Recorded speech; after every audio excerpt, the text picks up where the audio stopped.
Salam sahabat Gebada, apa kabar hari ini? Senang sekali dapat bertemu dengan saudara-saudari semua dalam gerakan baca dengar Alkitab atau Gebada. Saya Pendeta Rudi Mega dari Gereja Santapan Rohani Indonesia. Saudara-saudara yang terkasih, perjalanan pelayanan seorang rasul seringkali diwarnai oleh tantangan dan penderitaan. Namun, dalam setiap langkahnya kita melihat bagaimana Tuhan memelihara dan mempergunakan hamba-Nya untuk menyatakan kemuliaan-Nya. Kisah para Rasul dalam pasal 22 hingga 24 memberikan contoh bagaimana seorang hamba Tuhan, meski berada dalam kesulitan dan penganiayaan, tetap teguh dalam panggilannya sebagai saksi Kristus. Teks hari ini dimulai dengan penangkapan Paulus di Yerusalem. Dalam pasal 22, kita menemukan Paulus yang berdiri di hadapan kepala pasukan Romawi dan rakyat Yerusalem, memberikan kesaksian tentang hidupnya yang telah diubah oleh pertemuannya dengan Yesus di jalan menuju Damsyik. Dulu, Paulus adalah seorang yang sangat memusuhi Yesus dan gerejanya, bahkan terkenal karena penganiayaannya terhadap orang Kristen. Namun, ketika dalam perjalanan ke Damsyik, ia bertemu dengan Yesus yang mengubah hidupnya secara radikal. Dia yang sebelumnya hidup dalam kebencian dan penganiayaan, kini menjadi rasul yang memberitakan Injil ke seluruh dunia. Setelah kesaksiannya di Yerusalem, Paulus menghadapi penolakan keras dari orang-orang Yahudi yang tidak bisa menerima perubahan besar dalam dirinya. Mereka berteriak agar Paulus dibunuh. Namun kepala pasukan Romawi memutuskan untuk mencambuk Paulus demi mengetahui alasan sesungguhnya.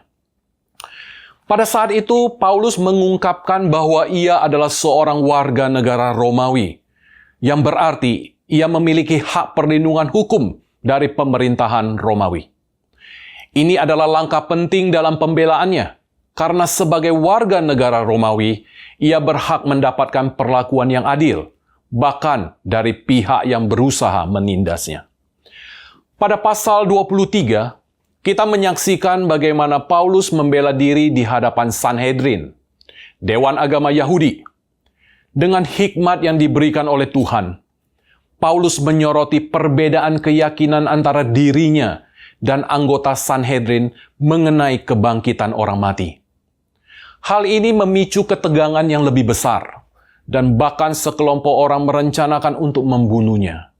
Namun, Tuhan melindunginya dengan cara yang luar biasa, menggerakkan kepala pasukan Romawi untuk mengirim Paulus ke Kaisarea, tempat ia akan diadili oleh gubernur Romawi, Felix.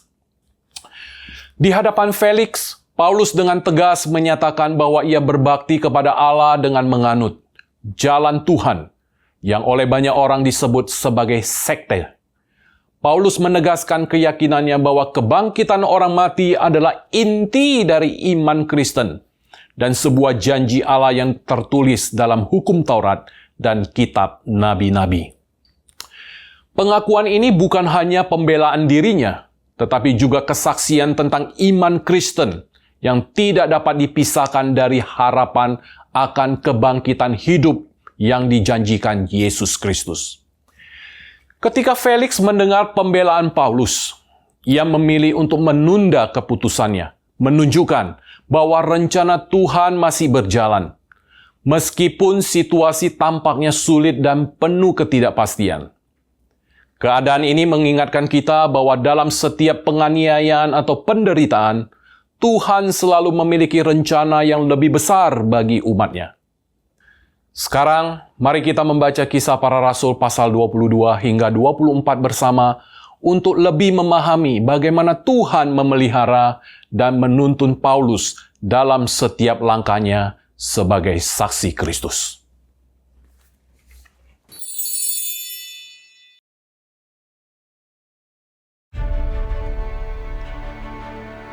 Hai saudara-saudara dan bapak-bapak, dengarkanlah apa yang hendak kukatakan kepadamu sebagai pembelaan diri.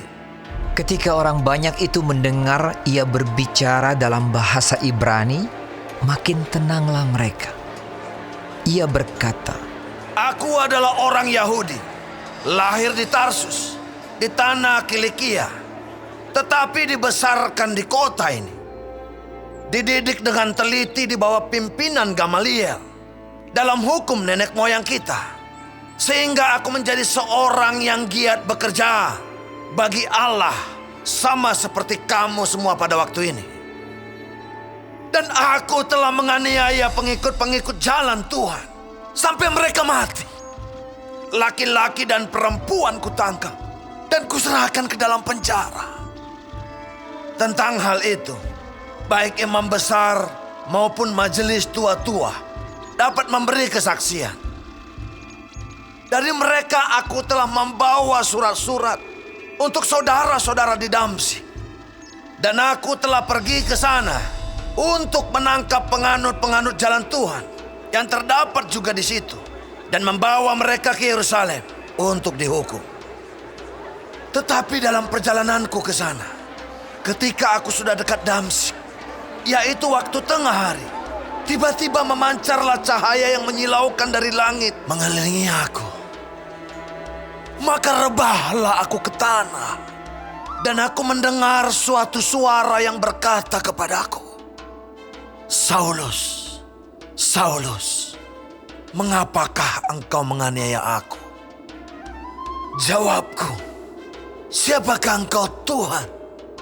Katanya, akulah Yesus orang Nazaret yang kau aniaya itu. Dan mereka yang menyertai aku memang melihat cahaya itu. Tetapi suara dia yang berkata kepadaku tidak mereka dengar. Maka kataku, Tuhan, apakah yang harus kuperbuat? Kata Tuhan kepadaku, bangkitlah dan pergilah ke Damsyik. Di sana akan diberitahukan kepadamu segala sesuatu yang ditugaskan kepadamu. Dan karena aku tidak dapat melihat, oleh karena cahaya yang menyilaukan mata itu, maka kawan-kawan seperjalananku memegang tanganku dan menuntun aku ke Damsyik. Di situ ada seorang bernama Ananias, seorang saleh yang menurut hukum Taurat dan terkenal baik di antara semua orang Yahudi yang ada di situ. Ia datang berdiri di dekatku dan berkata, Saulus, saudaraku, bukalah matamu dan melihatlah. Dan seketika itu juga aku melihat kembali dan menatap dia. Lalu katanya, Allah nenek moyang kita telah menetapkan engkau untuk mengetahui kehendaknya, untuk melihat yang benar, dan untuk mendengar suara yang keluar dari mulutnya. Sebab engkau harus menjadi saksinya terhadap semua orang tentang apa yang kau lihat dan yang kau dengar. Dan sekarang, mengapa engkau masih ragu-ragu? Bangunlah, berilah dirimu dibaptis, dan dosa-dosamu disucikan, sambil berseru kepada nama Tuhan.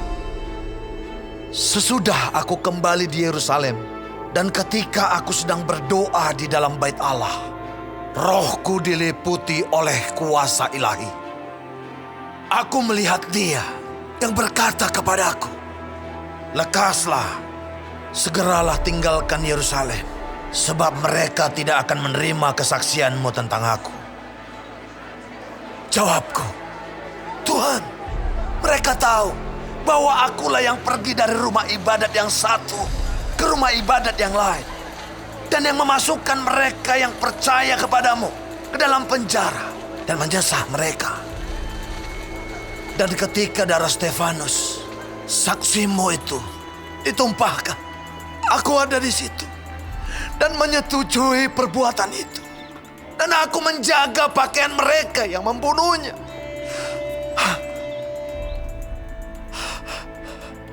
Tetapi kata Tuhan kepadaku, pergilah, sebab aku akan mengutus engkau jauh dari sini kepada bangsa-bangsa lain.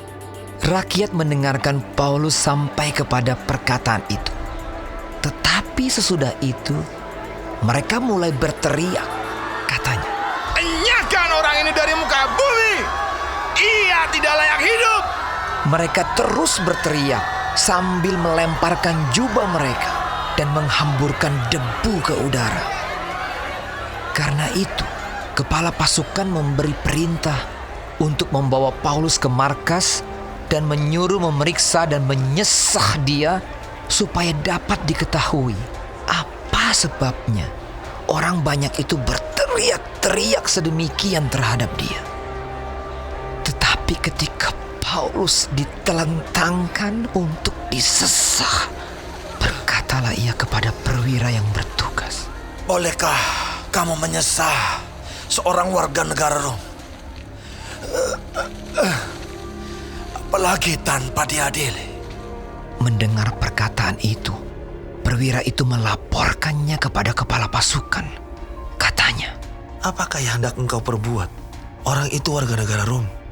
maka datanglah kepala pasukan itu kepada Paulus dan berkata, Katakanlah, benarkah engkau warga negara Rom?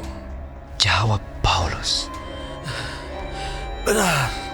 Lalu kata kepala pasukan itu, Kewarganegaraan itu kubeli dengan harga yang mahal. jawab Paulus. Tetapi aku mempunyai hak itu karena kelahiranku. Maka mereka yang harus menyesah dia segera mundur. Dan kepala pasukan itu juga takut setelah ia tahu bahwa Paulus yang ia suruh ikat itu adalah orang Rom. Namun, kepala pasukan itu ingin mengetahui dengan teliti apa yang dituduhkan orang-orang Yahudi kepada Paulus. Karena itu, pada keesokan harinya, ia menyuruh mengambil Paulus dari penjara dan memerintahkan supaya imam-imam kepala dan seluruh mahkamah agama berkumpul. Lalu ia membawa Paulus dari markas dan menghadapkannya kepada mereka.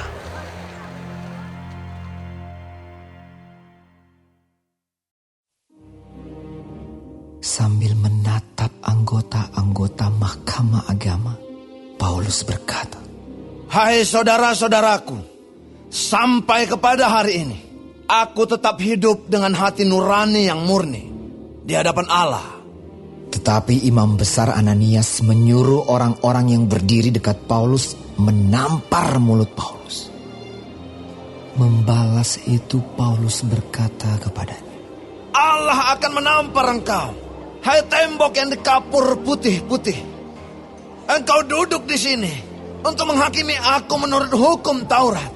Namun engkau melanggar hukum Taurat oleh perintahmu untuk menampar aku. dan orang-orang yang hadir di situ berkata, Engkau mengejek imam besar Allah.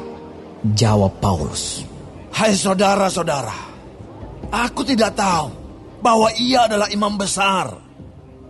Memang ada tertulis, janganlah engkau berkata jahat tentang seorang pemimpin bangsamu.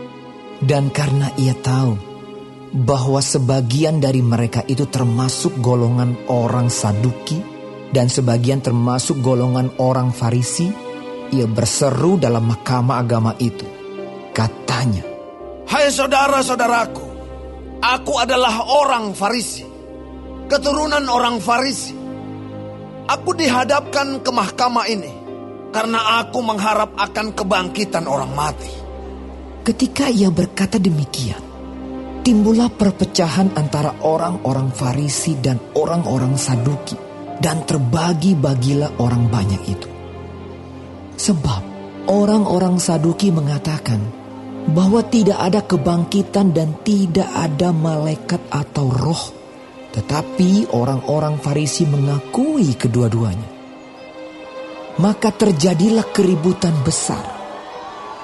Beberapa ahli Taurat dari golongan Farisi tampil ke depan dan membantah dengan keras. Katanya, Kami sama sekali tidak menemukan sesuatu yang salah pada orang ini. Barangkali ada roh atau malaikat yang telah berbicara kepadanya. maka terjadilah perpecahan besar, sehingga kepala pasukan takut kalau mereka akan mengoyak-ngoyak Paulus. Karena itu ia memerintahkan pasukan untuk turun ke bawah dan mengambil Paulus dari tengah-tengah mereka dan membawanya ke markas. Pada malam berikutnya, Tuhan datang berdiri di sisinya dan berkata kepadanya, Kuatkanlah hatimu, sebab sebagaimana engkau dengan berani telah bersaksi tentang aku di Yerusalem, demikian jugalah hendaknya engkau pergi bersaksi di Roma. Dan setelah hari siang, orang-orang Yahudi mengadakan komplotan dan bersumpah dengan mengutuk diri bahwa mereka tidak akan makan atau minum sebelum mereka membunuh Paulus. Jumlah mereka yang mengadakan komplotan itu lebih daripada 40 orang. Mereka pergi kepada imam-imam kepala dan tua-tua bangsa Yahudi dan berkata, Kami telah bersumpah dengan mengutuk diri bahwa kami tidak akan makan atau minum sebelum kami membunuh Paulus. Karena itu, hendaklah kamu bersama-sama dengan Mahkamah Agama menganjurkan kepada kepala pasukan supaya ia menghadapkan Paulus lagi kepada kamu, seolah-olah kamu hendak memeriksa perkaranya lebih teliti. Dan sementara itu, kami sudah siap sedia untuk membunuh dia sebelum ia sampai kepada kamu. Akan tetapi kemenakan Paulus, anak saudaranya perempuan, mendengar tentang penghadangan itu. Ia datang ke markas dan setelah diizinkan masuk, ia memberitahukannya kepada Paulus. Lalu Paulus memanggil salah seorang perwira dan berkata kepadanya, Bawalah anak ini kepada kepala pasukan, karena ada sesuatu yang perlu diberitahukannya kepadanya. Perwira itu membawanya kepada kepala pasukan dan berkata, Paulus orang tahanan itu memanggil aku dan meminta supaya aku membawa anak muda ini kepadamu, sebab ada yang perlu diberitahukannya kepadamu.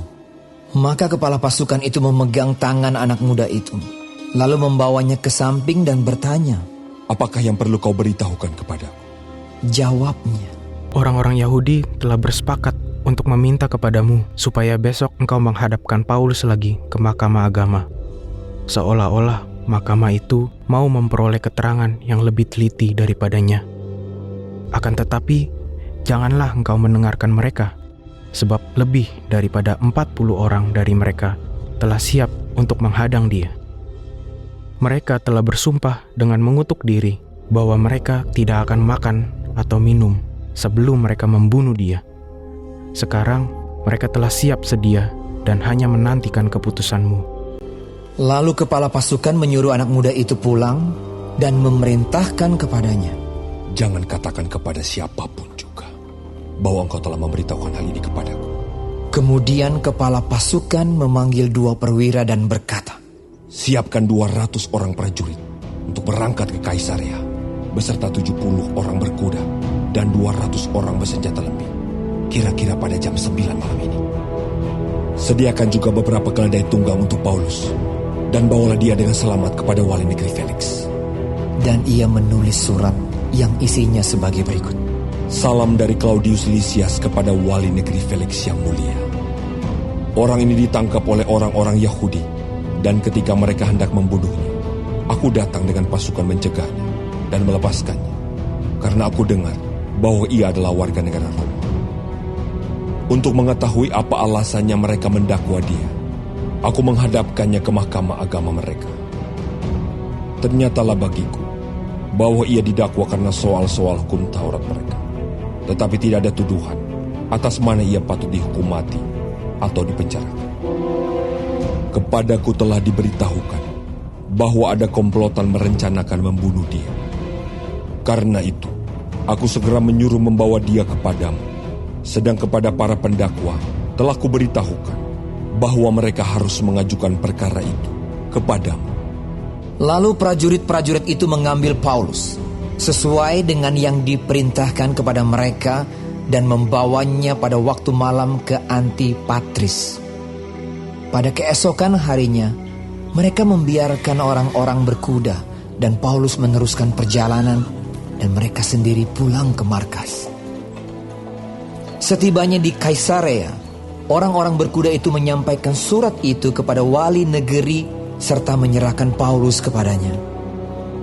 Dan setelah membaca surat itu, wali negeri itu menanyakan Paulus dari provinsi manakah asalnya. Dan ketika ia mendengar bahwa Paulus dari Kilikia, ia berkata, Aku akan memeriksa perkaramu bila para pendakwamu juga telah tiba di sini. Lalu ia menyuruh menahan Paulus di istana Herodes.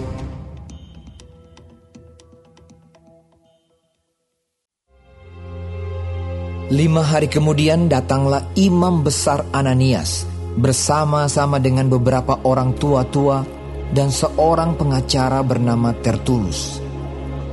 Mereka menghadap wali negeri dan menyampaikan dakwaan mereka terhadap Paulus. Paulus dipanggil menghadap dan Tertulus mulai mendakwa dia. Katanya, Felix yang mulia, oleh usahamu kami terus-menerus menikmati kesejahteraan, dan oleh kebijaksanaanmu banyak sekali perbaikan yang telah terlaksana untuk bangsa kami. Semuanya itu senantiasa dan di mana-mana kami sambut dengan sangat berterima kasih. Akan tetapi, supaya jangan terlalu banyak menghabiskan waktumu, aku minta supaya engkau mendengarkan kami sebentar dengan kemurahan hatimu yang terkenal itu. Telah nyata kepada kami bahwa orang ini adalah penyakit sampar, seorang yang menimbulkan kekacauan di antara semua orang Yahudi di seluruh dunia yang beradab, dan bahwa ia adalah seorang tokoh dari sekte orang Nasrani. Malahan ia mencoba melanggar kekudusan bait Allah. Oleh karena itu, kami menangkap dia dan hendak menghakiminya menurut hukum Taurat kami. Tetapi kepala pasukan Lisias datang mencegahnya dan merebut dia dengan kekerasan dari tangan kami, lalu menyuruh para pendakwa datang menghadap engkau. Jika engkau sendiri memeriksa dia, dapatlah engkau mengetahui segala sesuatu yang kami tuduhkan kepadanya. Dan juga orang-orang Yahudi menyokong dakwaan itu dengan mengatakan bahwa perkara itu sungguh demikian. Lalu wali negeri itu memberi isyarat kepada Paulus bahwa ia boleh berbicara.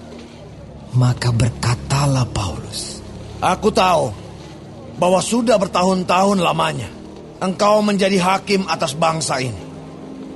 Karena itu tanpa ragu-ragu aku membela perkaraku ini di hadapanmu.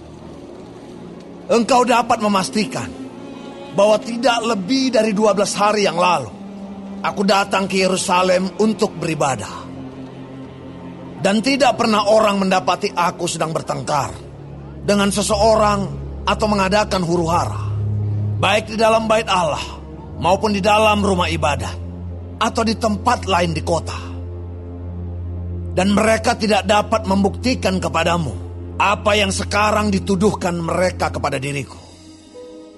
Tetapi aku mengakui kepadamu bahwa aku berbakti kepada Allah nenek moyang kami dengan menganut jalan Tuhan, yaitu jalan yang mereka sebut sekte.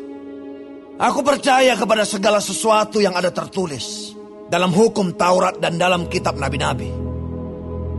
Aku menaruh pengharapan kepada Allah, sama seperti mereka juga, bahwa akan ada kebangkitan semua orang mati, baik orang-orang yang benar maupun orang-orang yang tidak benar.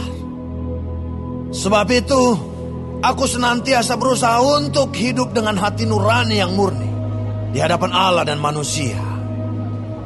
Dan setelah beberapa tahun lamanya, aku datang kembali ke Yerusalem untuk membawa pemberian bagi bangsaku dan untuk mempersembahkan persembahan-persembahan.